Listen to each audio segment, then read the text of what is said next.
Hi guys, how are you? कैसे हैं आप? एक बार फिर से आपका स्वागत है आपके अपने यूट्यूब चैनल हक आप पर। आज हम डिस्कस करेंगे डे 15 में रेक्टिफिकेशन ऑफ एरर से कितने क्वेश्चंस, कैसे कैसे क्वेश्चंस, इंपॉर्टेंट क्वेश्चंस आपके बन सकते हैं, उनको टोटल हम यहाँ पर डिस्कस करने वाले हैं। साथ में आपके कॉन्सेप्ट भी होंगे जो भी आपको जरूरत होगी उसके। वीडियो शुरू करने से पहले आई रिक्वेस्ट यू कि चैनल को आप सब्सक्राइब करें और वीडियो को ज्यादा से ज्यादा लोगों तक शेयर करें, ताकि ये वीडियो उन लोगों तक पहुंच जाए जो पेड कोर्स नहीं खरीदते हैं या पेड कोर्स नहीं खरीद सकते हैं।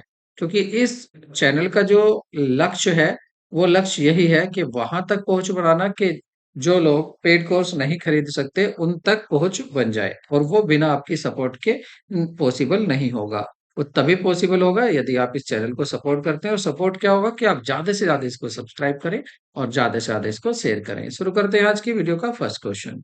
और फर्स्ट क्वेश्चन है आपका, चूक की त्रुटि अनुमानित देती है। Error of omission permit. Error of omission जो है ये किसको परमिट देती है, किसको परमिशन देती है? क्या बैलेंस शीट का सही योग के परमिशन देती है, ट्रायल बैलेंस का सही योग, या ट्रायल बैलेंस का मिलान, या इनमें से कोई नहीं? तो देखिए, इसमें क्या होता है आपका ओमिशन, एरर ऑफ ओमिशन क्या होती है, पहले इसको देख लेते हैं। तो इसके लिए हमें जरूरी हो जाता है पहले थोड़े से इसकी एरर के टाइप्स देख लें। एरर और रेक्टिफिकेशन ऑफ एरर में क्या क्या पॉइंट्स हैं जो हमें जरूरी होते हैं, जिनको हमें आना जरूरी होता है। तो एक बार देख लेते हैं। अगर आपको पता है तो कोई नहीं, आप आगे स्किप कर सकते हैं। अदरवाइज पहले देख लेते हैं कि कौन कौन से पॉइंट है जो यहाँ पर डिस्कस होने जरूरी है।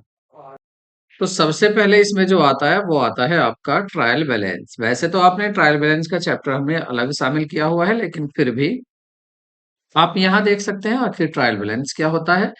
तो ट्रायल बैलेंस होता है एक स्टेटमेंट। ट्रायल बैलेंस होता है एक स्टेटमेंट जो कि लेजर, जितने अकाउंट्स होते हैं लेजर में, उनकी हेल्प से तैयार किया जाता है और कैश बुक की हेल्प से तैयार किया जाता है। तो ये शो करता है बैलेंस। इसमें क्या होते हैं ट्रायल बैलेंस में? बैलेंसेज होते हैं अकाउंट्स के, जितने भी लेजर में अकाउंट्स बनाए जाते हैं, और कैश बुक के। तो इनके बैलेंस आपके ट्रायल बैलेंस में दिखाए जाते हैं। कुछ इस तरह का होता है आपके ट्रायल बैलेंस। इस तरह से आपके यहाँ पर दो साइड होती हैं। इसकी जो कॉलम होती है तीन होती है यहाँ पर, एक होती है तीन के चार होती है, एक यहाँ पर LF वो भी लिख देते हैं, जनरल फोलियो। तो मेन आपका क्या है यहाँ, ये है कि एक डेबिट साइड है और एक आपकी क्रेडिट साइड है। ठीक है, तो जर्नल में आपकी डेबिट और क्रेडिट साइड होती है। अगर डेबिट टोटल है तो वो डेबिट साइड में आ जाता है, क्रेडिट टोटल है तो वो क्रेडिट साइड में आ जाता है। One side error. अब यहाँ पर एरर की बातें हो रही हैं कि वन साइड एरर होती है, टू साइड एरर होती है। तो देखिए, वन साइड एरर कौन सी होती है? वन साइड एरर की अगर हम यहाँ बात करें तो वन साइड एरर वो एरर होती है जो credit side of a single account, error fact जो अफेक्ट करती हैं डेबिट और credit side of a single account. केवल एक ही अकाउंट की, या तो वो डेबिट साइड को अफेक्ट करेंगी या वो आपकी क्रेडिट साइड, डेबिट या क्रेडिट दोनों में से एक साइड को अफेक्ट करती है, तो उनको बोलते हैं आप वन साइड एरर। अगर यहाँ पर टू साइडेड एरर की बात करें तो टू साइडेड एरर कौन सी होगी? Error that affect two more account. Error that affect two or more accounts, उनको बोलते हैं आपकी टू साइड एरर। जो दो या दो से ज्यादा अकाउंट्स को इफेक्ट करते हैं उनको टू साइड एरर बोलते हैं। उसके बाद है आपका रिकॉर्डिंग ऑफ एरर। अगर देखें यहाँ क्या है, रिकॉर्डिंग ऑफ एरर। तो recording of error it means according recording the entry in subsidiary books wrongly. अगर सब्सिडायरी बुक में रोंगली एंट्री हो गई है, ठीक है, अगर सब्सिडायरी बुक में रोंगली एंट्री हो गई है तो इसको बोलते हैं रिकॉर्डिंग एरर। इसको बोलते हैं रिकॉर्डिंग एरर कहा जाता है इसको। और यदि बात करें एरर ऑफ पोस्टिंग की यहाँ पर, तो इसका मतलब होता है entry being not posted to all or partly or being posted. Error of balancing की बात करें तो बैलेंस निकालने में, बैलेंस कैलकुलेट करने में गलती हो गई है, उसको बोलेंगे आपकी एरर ऑफ बैलेंसिंग। कास्टिंग क्या होता है? कास्टिंग होता है टोटल। कास्टिंग क्या होता है? टोटलिंग करना। टोटल करने में गलती हो गई है, उसको बोलेंगे error of casting. Error of forwarding की बात करें तो एरर ऑफ फॉरवर्डिंग आपका होगा error of carry forward. It means होता है कि आपने कैरी फॉरवर्ड में के टोटल एक पेज का जो आप नेक्स्ट पेज पर ले गए हैं टोटल को, उसमें आपने गलती कर दी है। एरर ऑफ प्रिंसिपल होते हैं यदि आपने अकाउंटिंग प्रिंसिपल को ही फॉलो नहीं किया है, जैसे आपने रेवेन्यू और कैपिटल नेचर के आइटम में कोई फर्क नहीं किया है। एरर ऑफ ओमिशन की बात करें तो एरर ऑफ ओमिशन होती हैं ऐसी एरर जिनको आप भूल जाते हैं, ओमिट कर जाते हैं। अब या तो ओमिट आप पूरी तरह से भूल गए उनको रिकॉर्ड करना, या पार्टली भूल गए, या तो आपने आधा रिकॉर्ड कर दिया आधा नहीं करा, या आप उसको पूरी तरह से रिकॉर्ड करना भूल गए। Error of commission, error causes by wrong recorded of the transaction. यदि आपने ट्रांजैक्शन को रिकॉर्ड तो किया है लेकिन रॉन्गली रिकॉर्ड किया है आपने, तो इसको बोलते हैं आपकी error of commission. Compensating error, ये ऐसी एरर होती हैं जो कंपनसेट कर देती हैं ईच अदर, मतलब एक गलती दूसरी त्रुटि को सही कर देती है। दो त्रुटि होंगी, पहले पहली वाली त्रुटि होगी, दूसरी त्रुटि ऐसी होगी कि वो पहली वाली का असर खत्म कर देती है, उसको बोलते हैं कंपनसेटिंग एरर। कंपनसेट करना, पूर्ति कर देना नुकसान की।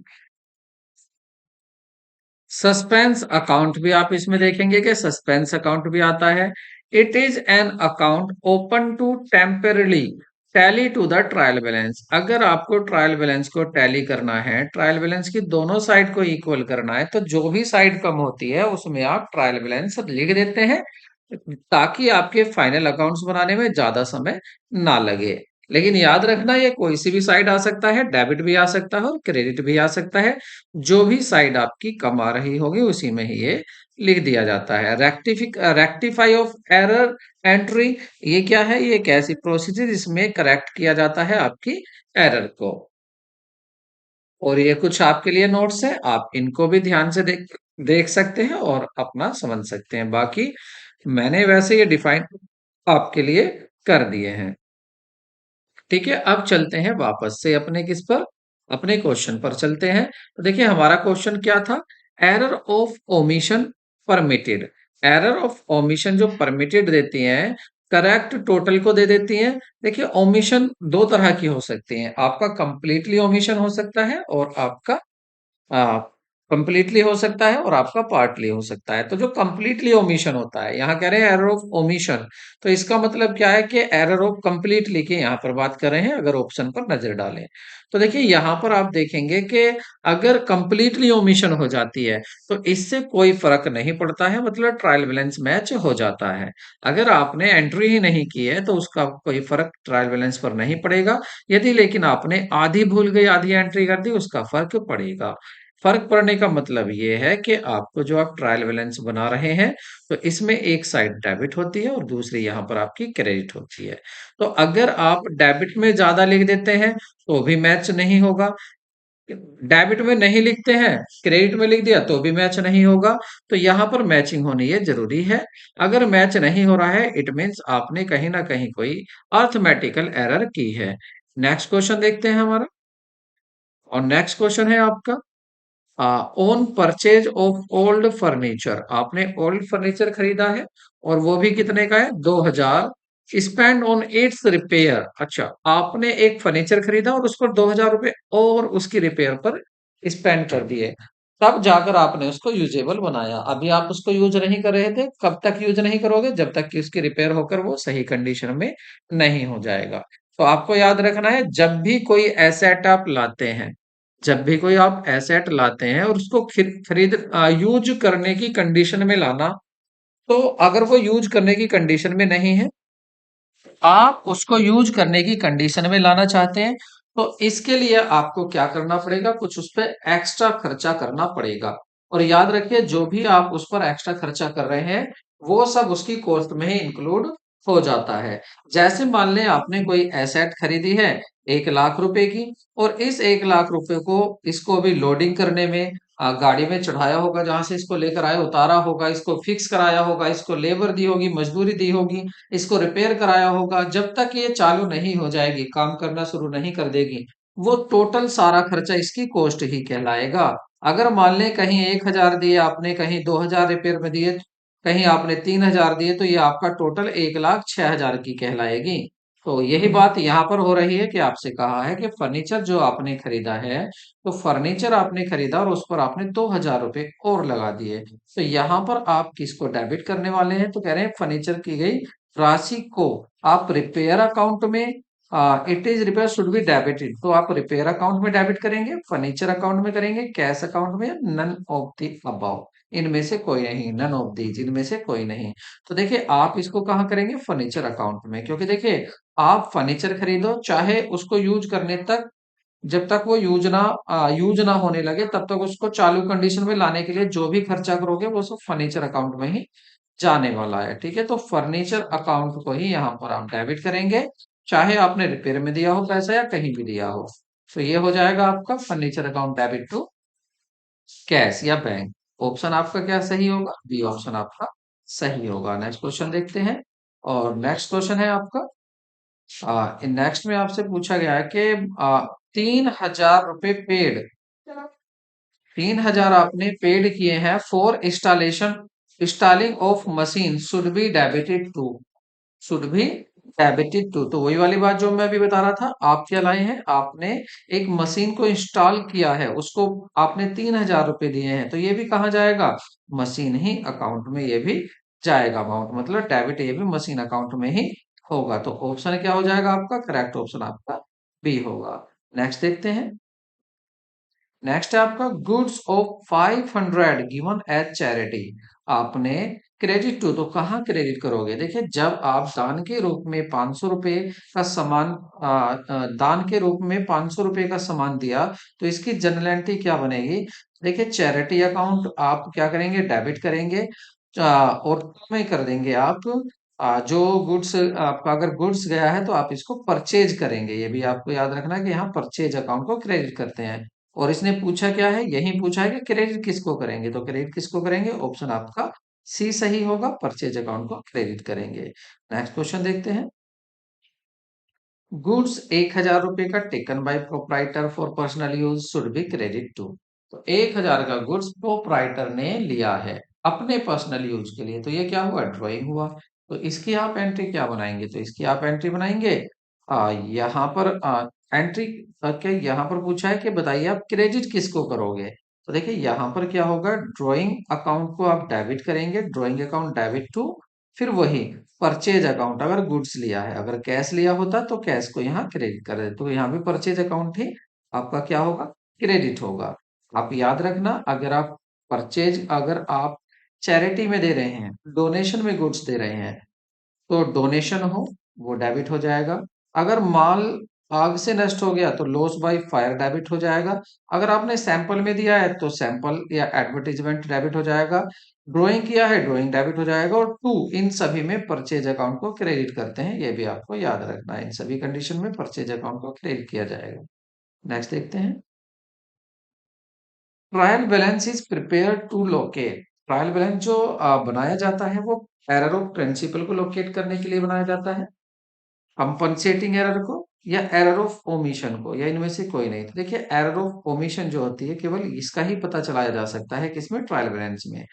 प्रिंसिपल एरर एरर क्या होती है? ये एरर होती है कि आप जैसे अभी हम बात कर रहे थे ना, आपने अभी मशीन लगवाई थी तो मशीन के जो रिपेयर या मशीन का इंस्टॉलेशन चार्ज था उसको आपने मशीन अकाउंट में ही डेबिट कर दिया था। अगर आप उसको मशीन अकाउंट में डेबिट ना करते, आप उसको कहाँ कर देते? रिपेयर अकाउंट में डेबिट कर देते, तो ये एरर हो जाती है आपकी एरर ऑफ प्रिंसिपल। ओमिशन भूलने वाली एरर होती है। और कंपनसेटिंग कौन सी एरर होती है? कंपनसेटिंग ऐसी एरर होती है जो पिछली गलती को, अगली बार ऐसी एरर होगी वो उस पिछली गलती को भी सही कर देगी। तो ये जो आपका ट्रायल बैलेंस है इसका पता केवल कौन सी एरर का चलता है? एरर ऑफ ओमिशन का। नेक्स्ट क्वेश्चन देखते हैं।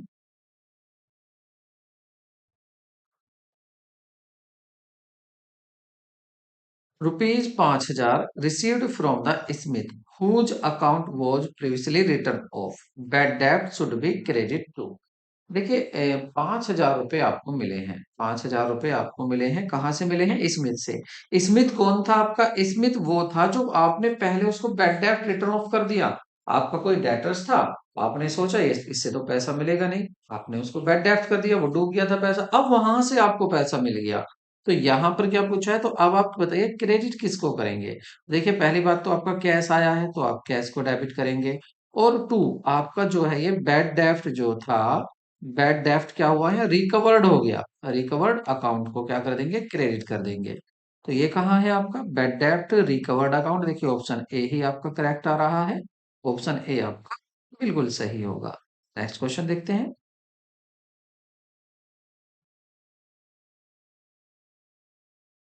नेक्स्ट है आपका, which one of the following error do not affect the agreement of trial balance. आपको बताना है ट्रायल बैलेंस को मैच करने कौन सी एरर अफेक्ट नहीं करती है, मतलब उस एरर के होने पर भी, उस गलती के होने पर भी, उस त्रुटि के होने पर भी आपका ट्रायल बैलेंस मैच कर जाता है। ऐसी कौन सी एरर है। देखिए एक तो हमने बात करी थी, ऐसी एरर कौन सी है, कंपनसेटिंग, एक प्रिंसिपल एरर है, एक कंप्लीट ओमिशन है। तो यहां पर देखते हैं, देखिए कह रहे casting and posting, amount omitted from the trial balance, recording of asset as expenses, omitted and entry.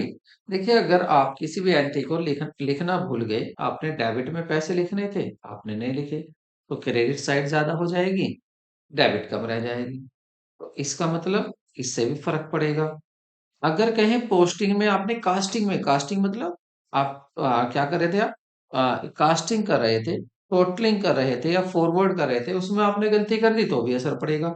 लेकिन एक ऐसी एरर है, अगर हम सी की बात करें यहाँ, सी एक ऐसी एरर है कि आपने एसेट जो था, एसेट को आप क्या करते हैं, डेबिट करते हैं, और खर्चे को, एक्सपेंस को क्या करते हैं, उसको भी डेबिट करते हैं। तो देखिए चाहे आप एसेट की जगह डेबिट कर दो एक्सपेंस, या एक्सपेंस को डेबिट कर, एक्सपेंस की जगह डेबिट कर दो एसेट, जाएगा तो पैसा डेबिट साइड में ही। तो ये एक ऐसी एरर है जिसका असर आपके ट्रायल बैलेंस पर नहीं पड़ता है, इसको प्रभावित नहीं करती है कौन, आपकी recording of asset as a expenses. ठीक है, तो आंसर क्या हो जाएगा आपका, सी आंसर करेक्ट होगा। नेक्स्ट क्वेश्चन देखते हैं। Which of the following error will not be disclosed by trial balance? ऐसी कौन सी एरर है जिसका पता ट्रायल बैलेंस के द्वारा नहीं चलता है। तो बताइए कौन सी ऐसी एरर है जिसका पता आप ट्रायल बैलेंस के द्वारा नहीं लगा सकते हैं। तो एरर ऑफ कमीशन होगी, एरर ऑफ प्रिंसिपल होगी, एरर ऑफ फाइंडिंग बैलेंस होगी, नन ऑफ दीज। कह रहे नहीं प्रदर्शित नहीं होता है, जिसका पता ही नहीं चलता है, तो वो कौन सी है, ऑप्शन आपका बी, एरर ऑफ प्रिंसिपल, जिसमें आप रेवेन्यू नेचर और कैपिटल नेचर में कोई फर्क नहीं समझते हैं। तो ये जो एरर होती है इसका पता आपका ट्रायल बैलेंस से नहीं चलता है। ठीक है, नहीं पता चलता है, इसका प्रदर्शित नहीं करते हैं इस तरह की एरर।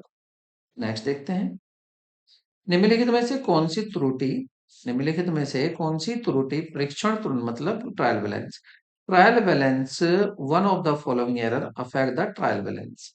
आपको बताना है ट्रायल बैलेंस को कौन सी एरर अफेक्ट करेगी। तो देखिए पहला देखते हैं, एक bill receive, a bill receivable received from P, P से मिला 1200 रुपए का, was found enter in the bill payable day by the 2100 रुपए। एक 1200 रुपए का आपका बिल प्राप्त हुआ था जिसे आपने दे बिलों की देने की जो पुस्तिका थी उसमें 2100 रुपए के रूप में दर्ज कर दिया। ठीक है, तो इसका मतलब क्या होगा कि इससे आपका ट्रायल बैलेंस अफेक्ट होगा। ठीक है, इससे आपका ट्रायल बैलेंस अफेक्ट होगा, तो आपका ऑप्शन ए ही यहाँ करेक्ट है। ठीक है, नेक्स्ट देखते हैं। निम्नलिखित में से गलतियों में से कौन सी गलती तलपट को प्रभावित नहीं करेगी। Which of the following error will not affect the trial balance, trial balance को कौन सी गलती अफेक्ट नहीं करेगी। गुड्स 300 रुपए का परचेज किया, कैश नगद किया, एक्सपेंस अकाउंट वॉज डेबिटेड, और गुड्स की जगह आपने क्या डेबिट कर दिया, एक्सपेंस अकाउंट। देखिए आपने लिखना तो था परचेज अकाउंट डेबिट, लेकिन आपने क्या लिख दिया, एक्सपेंस अकाउंट डेबिट, और रुपए उतने ही लिखे जितने का था, 300 रुपए। ठीक है। तो आप ये देखिए, आपने परचेज एक्सपेंस या एक्सपेंस परचेज कुछ भी किया, अमाउंट तो आपका डेबिट ही साइड में जा रहा है। तो इसका ए आपका ऐसा है जिसका कोई फर्क ट्रायल बैलेंस पर नहीं पड़ेगा। ये ऐसी गलती है जो ट्रायल बैलेंस को अफेक्ट नहीं करेगी, उसको प्रभावित नहीं करेगी। नेक्स्ट देखते हैं। Which of the following error cannot be located by the trial balance? ऐसी कौन सी एरर है जो ट्रायल बैलेंस से पता नहीं चल सकता? ऐसी कौन सी एरर है जिसका पता ट्रायल बैलेंस से नहीं चल सकता? Error in making the total of the ledger, जो लेजर हैं उनको टोटल करने की एरर, पता चल जाएगा उसका तो बिल्कुल चल जाएगा, क्योंकि अगर आपने कोई अकाउंट सही टोटल नहीं किया तो वो साइड डेबिट या क्रेडिट कम रह जाएगी या ज्यादा हो जाएगी अगर आपने ज्यादा कर दिया। Error in the carrying forward, carrying forward में आगे आप ज्यादा कम ले गए, डेबिट कम ले गए तो डेबिट कम रह जाएगी, डेबिट ज्यादा आगे ले गए तो डेबिट ज्यादा हो जाएगी, तो इसका भी पता चल जाएगा। Error of omission in posting, अगर आप पोस्टिंग करने में ही क्या कर गए, ओमिशन कर गए, भूल गए, तो ओमिशन का मैंने बताया था आपको, इसका फर्क नहीं पड़ेगा ट्रायल बैलेंस पे। ट्रायल बैलेंस आपका भूल गए, आपने ना डेबिट में लिखा ना क्रेडिट में, दोनों साइड आपकी बराबर आ रही हैं, इसका फर्क आपका ट्रायल बैलेंस पर नहीं होगा। नेक्स्ट क्वेश्चन देखते हैं। Which one of the following error will affect the trial balance, इनमें से कौन सी एरर है जो ट्रायल बैलेंस को अफेक्ट करती हैं? तो कह रहे हैं कि purchase book total carry forward, next page पर आपने परचेज बुक का 105 क्या कर दिया है, नेक्स्ट पेज पर 105 ले गए। In purchase book total is carried forward to next page 105 less, 105 रुपए आपने टोटल कम कर दिया, तो इसका तो असर पड़ेगा, बिल्कुल पड़ेगा। इसने कहा ना प्रभावित करेगी, तो ये तो प्रभावित करेगी। और देखते हैं। अमाउंट स्पेंड एज, क्यों देख रहे हैं और, क्योंकि नीचे लिखा हुआ है ऑल ऑफ द अबव, तो और भी आंसर हो सकते हैं, सभी भी हो सकते हैं, इसलिए चेक करने जरूरी है। नेक्स्ट है आपका amount spend as wages on construction of room was credit to wages account. देखिए आपने क्या काम किया, कमरे के निर्माण पर दी गई मजदूरी को खाते को क्रेडिट कर दिया, मजदूरी खाते में क्रेडिट कर दिया, तो क्रेडिट मजदूरी खाते में क्रेडिट नहीं, डेबिट करते तो ठीक था, तो ये भी एरर असर डालेगी।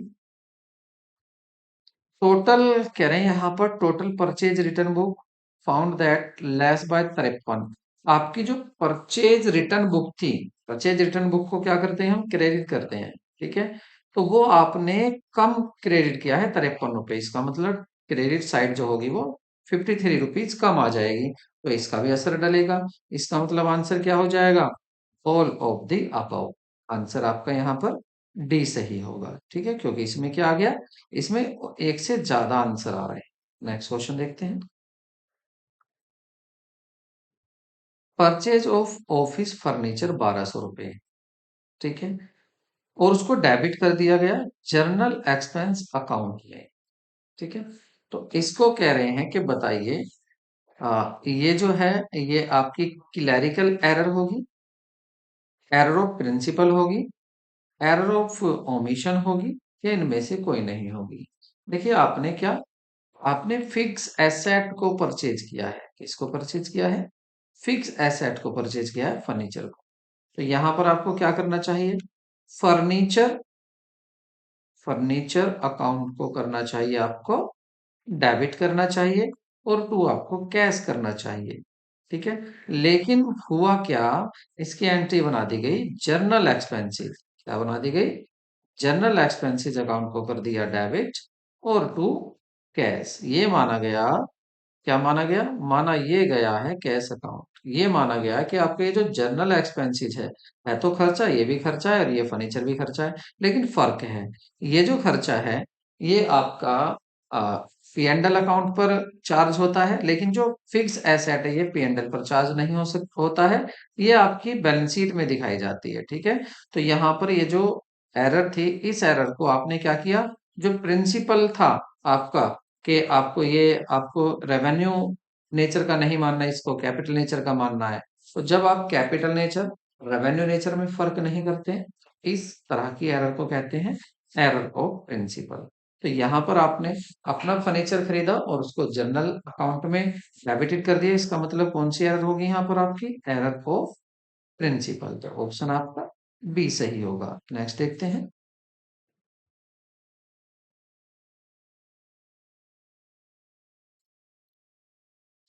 Cell of office furniture is credit to. अब देखिए, आपने ऑफिस फर्नीचर खरीदा है। क्या खरीदा है आपने? ऑफिस फर्नीचर खरीदा है। तो इसको कह रहे हैं फर्नीचर इज क्रेडिट टू। तो इसको क्रेडिट कहाँ करेंगे? तो देखिए, आप देखिए, जब आप इसकी एंट्री बनाएंगे ऑफिस फर्नीचर की, तो आपकी एंट्री क्या बनेगी? ऑफिस ऑफिस फर्नीचर अकाउंट को करेंगे आप डेबिट। ठीक है। ऑफिस फर्नीचर अकाउंट को करेंगे आप डेबिट। क्योंकि आपने क्या किया? अच्छा, बिक्री है, सॉरी, ये क्या है? ये बिक्री है, खरीदा नहीं है। ये क्या है? ये बिक्री है, बेचा है आपने। और जब आपने बेचा है तो आप एंट्री क्या बनाएंगे? सबसे पहले तो आपके यहाँ कैश आ रहा होगा, क्योंकि यहाँ यूं नहीं लिखा हुआ कि किसको बेचा है, इसलिए क्या होगा? इसको क्या बोलेंगे? नगद बिक्री कहेंगे इसको। मतलब आपने कैश ट्रांजैक्शन हुआ है ये आपका। तो कैश या बैंक अकाउंट, कैश अकाउंट पे तो आप कर देंगे यहाँ डेबिट। और टू, कम क्या हुआ है आपका? कम हुआ है आपका जो ऑफिस फर्नीचर था। ऑफिस फर्नीचर जो था, वो अकाउंट क्या हुआ है? वो आपका क्रेडिट हुआ है। तो यही आपसे पूछा था यहाँ कि बताइए किस अकाउंट को आप क्रेडिट करेंगे यदि आप फर्नीचर को सेल करते हैं। याद रखना, देखिए यहाँ फर्नीचर की बात थी, लेकिन अगर गुड्स की बात होती तो गुड्स में आप यहाँ सेल लिख सकते थे, बट जब आप फिक्स एसेट को खरीद रहे हैं या बेच रहे हैं तो उसको आप फिक्स एसेट ही दिखाएंगे, आप उसको फिक्स एसेट ही लिखेंगे। तो यहाँ पर आपने फिक्स एसेट क्या थी आपकी? ऑफिस फर्नीचर को आपने ऑफिस फर्नीचर को ही यहाँ क्या किया है? क्रेडिट किया है। तो ऑप्शन आपका क्या सही होगा? ऑप्शन यहाँ पर आपका बी सही होगा। नेक्स्ट क्वेश्चन देखते हैं। Suspense account will be gives. आ गया ना सस्पेंस अकाउंट? मैंने कहा था ना कि सस्पेंस अकाउंट का क्या काम होगा? टेम्परेली आप क्या करते हैं, जो भी डिफरेंस आता है ट्रायल बैलेंस में, उसको आप किस नाम से दिखा देते हैं? सस्पेंस अकाउंट से दिखा देते हैं। लेकिन याद रखना, सस्पेंस अकाउंट जो आपका होता है, ना ही वह आपका ये है कि डेबिट होगा क्रेडिट, वो डेबिट भी हो सकता है, क्रेडिट भी हो सकता है। क्योंकि अगर कम टोटल आ रहा है डेबिट साइड का, तो डेबिट में लिख देंगे सस्पेंस अकाउंट। अगर डेबिट यहाँ पर आपका क्रेडिट कम आ रहा है तो आप क्रेडिट में लिख देंगे। तो यहाँ देखते हैं क्या कह रहा है। Suspense account will be gives क्या देता है? डेबिट बैलेंस होगा, क्रेडिट बैलेंस होगा इसका, या डेबिट और credit balance as the case में भी, जैसा भी केस होगा, डेबिट भी हो सकता है, क्रेडिट भी हो सकता है इसका बैलेंस, या इनमें से कोई नहीं। तो सही आंसर होगा आपका सी। डेबिट भी हो सकता है और आपका क्रेडिट भी हो सकता है, जैसा भी केस हो। बात यहाँ पर कौन सी सही है? सी यहाँ पर बिल्कुल सही है। नेक्स्ट क्वेश्चन देखते हैं।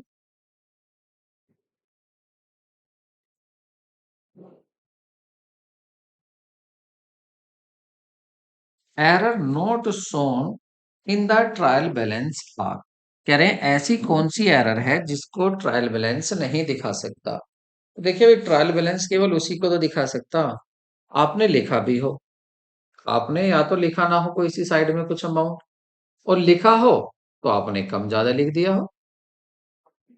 लेकिन कुछ एरर ऐसी हैं जिसको आप एरर भी कर देते हो लेकिन फिर भी फर्क नहीं पड़ता, जैसे कंपनसेटिंग एरर। कंपनसेटिंग एरर में क्या होगा? आज आपसे गलती होगी, आपने मोहन के अकाउंट में 1,000 रुपए कम लिख दिए। कल फिर मोहन से ट्रांजैक्शन हुआ, तो मोहन के अकाउंट में अब की बार आपने 1,000 कम लिखे, अगली बार मोहन के अकाउंट में आपने 1,000 रुपए ज्यादा लिख दिए। तो एक दिन कम लिखे थे, एक दिन ज्यादा लिखे थे, हो गए ना अपने आप ये कंपनसेट, एडजस्ट हो गए। तो इस तरह की एरर को क्या बोलते हैं? कंपनसेटिंग एरर बोलते हैं। और इन एरर का प्रभाव आपके ट्रायल बैलेंस पर नहीं पड़ता है, मतलब ट्रायल बैलेंस इस तरह की एरर को पकड़ नहीं पाता है। तो यहाँ देखते हैं क्या कह रहा है। कह रहा error note show by trial balance. तो ट्रायल बैलेंस के द्वारा कौन सी एरर नहीं दिखाई जा सकती? कह रहे एरर ऑफ प्रिंसिपल। अब एरर ऑफ प्रिंसिपल में क्या होगा? एरो प्रिंसिपल में होगा कि आपने खरीदा तो है फर्नीचर, और उसको खरीदते ही, अभी जैसे एक एग्जांपल था, खरीदते ही आपने उसको कराया रिपेयर। अब रिपेयर जब आपने कराया तो आपने एंट्री क्या पास कर दी, आपने एंट्री पास कर दी रिपेयर, क्योंकि आपने माना कि रिपेयर तो खर्चा होता है। तो रिपेयर अकाउंट आपने इसको डेबिट किया और टू कर दिया आपने कैश। ठीक है, तो ये हो गई आपकी यहाँ एंट्री गलत, क्योंकि सही क्या होनी थी, जब आपने फर्नीचर को भी यूज करना शुरू नहीं किया है तो आपकी एंट्री आनी चाहिए थी, ये भी कहा जाती रिपेयर, ये रिपेयर भी रिपेयर ना होकर फर्नीचर की कॉस्ट ही कहलाती, फर्नीचर की ये भी कॉस्ट कहलाती है, और एंट्री क्या बनती, फर्नीचर अकाउंट तो होता है यहाँ डेबिट, और टू हो जाता आपका कैश, कैश अकाउंट। देखिए वैसे आपने रिपेयर कराई है, लेकिन अब रिपेयर ये देखो, आपने रिपेयर उसी दिन कराई है ना जिस दिन आप फर्नीचर को खरीद कर लाए हैं। ऐसा तो नहीं है कि फर्नीचर जब आपने खरीदा है उसके बाद रिपेयर कराई है, एक साल बाद कराई है, जिस दिन आपने खरीदा उसी दिन रिपेयर कराई है। तो ये सब फर्नीचर की कॉस्ट में ही इंक्लूड होगा, ये सब किस में इंक्लूड होगा, फर्नीचर की कॉस्ट में ही इंक्लूड होगा। तो इस तरह की एरर को बोलते हैं एरर ऑफ प्रिंसिपल। लेकिन यहाँ पर एक बात ध्यान देने की है, देखिए यहाँ डेबिट साइड में ही पैसा जाना था, यहाँ भी डेबिट में गया, आपने जाना क्या था, furniture account to debit to cash होना था। ठीक है, और पैसा डेबिट साइड में ही जाना था इस रिपेयर का, तो देखो अब भी तो डेबिट में ही गया है। तो मैं मान लूँ अगर रिपेयर आपकी 500 रुपए की है तो 500 रुपए लिखने तो थे यहाँ, लेकिन आपने लिख दिए repair account debit to cash यहाँ। तो हुआ तो है फिर भी वही कि डेबिट साइड में 500 रुपए गए। तो इस तरह की एरर जो है ट्रायल बैलेंस की पकड़ में नहीं आती है, ट्रायल बैलेंस के द्वारा इनको नहीं दर्शाया जाता है। दूसरा, कंपनसेटिंग एरर, मैंने ये मोहन वाले केस में आपको बता दिया। एरर ऑफ कंप्लीटली ओमिशन, आपने रिकॉर्ड ही नहीं किया, और आपको ये पता है डबल एंट्री सिस्टम क्या कहता है कि हर ट्रांजैक्शन दो अकाउंट को अफेक्ट करता है, लेकिन आपने जब कोई ट्रांजैक्शन को रिकॉर्ड ही नहीं किया तो वो अफेक्ट कहाँ करेगा, वो अफेक्ट करेगा ही नहीं, वो तो अफेक्ट करेगा ही नहीं। और जब वो अफेक्ट नहीं करेगा तो इसका मतलब ये एरर इसके भी पकड़ में नहीं आने वाली है। ठीक है, जो आपका कौन सी एरर है, एरर ऑफ कंप्लीट ओमिशन, ये भी इसके पकड़ में नहीं आने वाली है। तो ना ही आपकी एरर ऑफ प्रिंसिपल पकड़ में आती है, ना ही कंपनसेटिंग एरर पकड़ में आती है, किसके पकड़ने का मतलब दर्शाई जाती है, ना ही कंप्लीटली ओमिशन, लेकिन पार्टली ओमिशन हो सकता है। अगर पार्टली ओमिशन है तो वो ट्रायल बैलेंस पर अफेक्ट डाल सकती है, ट्रायल बैलेंस उसको जरूर दिखाएगा, कौन सी को, पार्टली ओमिशन, अगर आप आधा भूल गए हैं। तो इसका करेक्ट आंसर क्या हो जाएगा, करेक्ट आंसर हो जाएगा आपका ऑल ऑफ दी अबव, ये सभी, तो ये सभी आंसर करेक्ट हो जाएगा। ठीक है, तो देखिए यहाँ पर जितने भी क्वेश्चंस आपके इससे बन सकते थे हमने उनको शामिल किया। आई होप आपको वीडियो जरूर पसंद आई होगी, और आपको लग भी रहा होगा कि देखिए कितने कम समय में, मात्र 33 मिनट में आपको इतने क्वेश्चन करा दिए, और आपको इससे कॉन्सेप्ट भी करा दिया, ट्रायल बैलेंस क्या है, एरर कितनी तरह की होती हैं, वो सब आपको यहाँ करा दिया है। तो चैनल को जाने से पहले सब्सक्राइब करें, और इतना सब्सक्राइब करें, इतना शेयर करें अपने दोस्तों को, इतना सब्सक्राइब करा दें ताकि ये हर उन स्टूडेंट के पास पहुंच जाए, उस कैंडिडेट के पास पहुंच जाए जो पेड कोर्स नहीं खरीद सकता है। मिलते हैं नेक्स्ट वीडियो में, तब तक के लिए टेक केयर, बाय बाय।